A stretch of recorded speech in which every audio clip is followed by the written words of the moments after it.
The Abukuma deal with the Philippines we discussed last week tells us something. Japan is quietly and slowly becoming an arms dealer. This means that over time, more and more Japanese equipment will be available for export. The Abukuma transfer and the Mogami deal with Australia are just the tip of the iceberg. Japan still has plenty of exceptional equipment and outgoing warships at its disposal, including one that we are going to discuss today, the Hayabusa class missile boat. Since Tokyo has promised to become more proactive in the Indo-Pacific and the Philippines still needs more capable warships to bolster its maritime defense, should the Hayabusa be on the list for the next round of OSA transfer to the Philippines?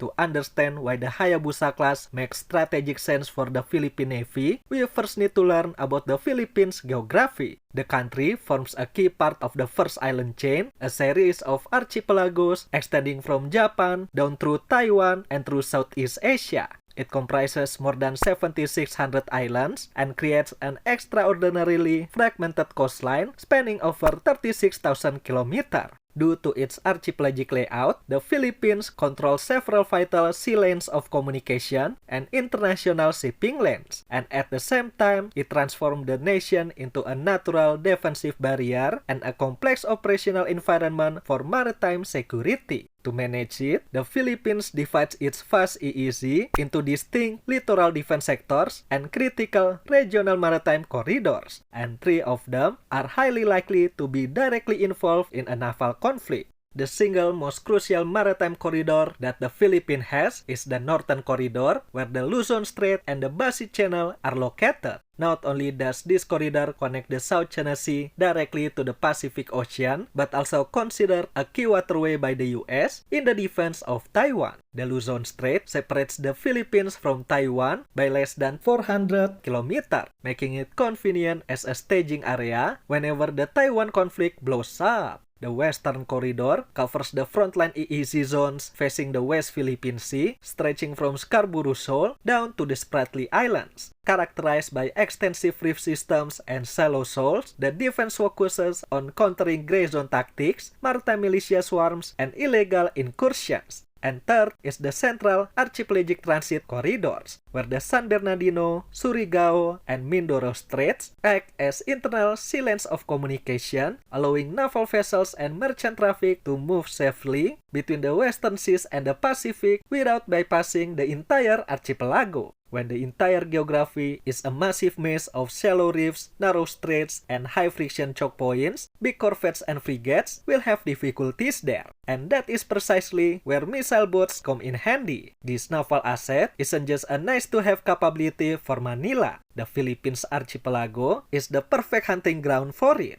However, the Philippine Navy's current littoral combat force, whose role is to secure littoral zones and choke points, relies heavily on the Acero-class patrol gunboat based on the Israel Saldak V design. It's small, fast, agile, and has a shallow draft, making it perfect to patrol the waterways within the Philippines archipelago. Although it can carry 8 spike and loss missiles capable of hitting targets up to 32 km, only 4 out of 9 boats are currently fitted with this capability, while the rest are used simply as gunboats. Considering the size of its warhead, the spike missiles won't make a dent against larger, more heavily defended warships. In a potential naval conflict with a maritime giant like China, the Acero class would be powerless and wouldn't be able to provide a credible deterrence. As one of the best examples of missile boats, or some might call it fast attack craft, the Hayabusa class can reduce this capability gap. Built between 2000 and 2002, the Hayabusa class was born out of necessity to replace the underperforming PG Ichigo class hydrofoil missile boats. The core of Hayabusa is its speed. Powered by 3 gas turbines driving water jets, the Hayabusa can reach up to 44 knots, much faster than most corvettes and frigates, which only have a maximum speed of between 27 and 30 knots. This allows it to rapidly intercept hostile incursions before they can escape or respond to emergency calls across scattered island sectors. Unlike larger frigates like the Jose Rizal and Miguel Malvar or corvettes like the Abukuma, the Hayabusa draws only 1.7 meter of water. This let them operate safely in shallow coastal environments, reef systems, and river mouths where deeper draft warships cannot follow. The Hayabusa relies on ambush tactics and is designed with RCS reduction in mind, optimizing stealth and landmass masking to execute hit-and-run strikes against enemy surface ships. Furthermore, its tactical data processing system, which supports the Link 11 data link, allows it to exchange data with other assets in the area. So, although it's almost 30 years old, in the Philippine Navy service, the Hayabusa can still coordinate attacks with newer warships or the Air Force's MPAs. But all these traits and features would be useless without firepower. The Hayabusa is armed with a pair of twin Type 90 launchers, a naval variant of the land-based Type 88 anti-ship missile. With a warhead of 260 kg, it can hit targets 150 km away using inertial and terminal active radar homing as guidance. On top of that, the Hayabusa is also armed with a 76mm naval gun on the front deck. This versatile naval gun is not only effective against surface and air targets, but also widely used by navies around the world, including the Philippines, making integration with the Navy's operations and logistics seamless.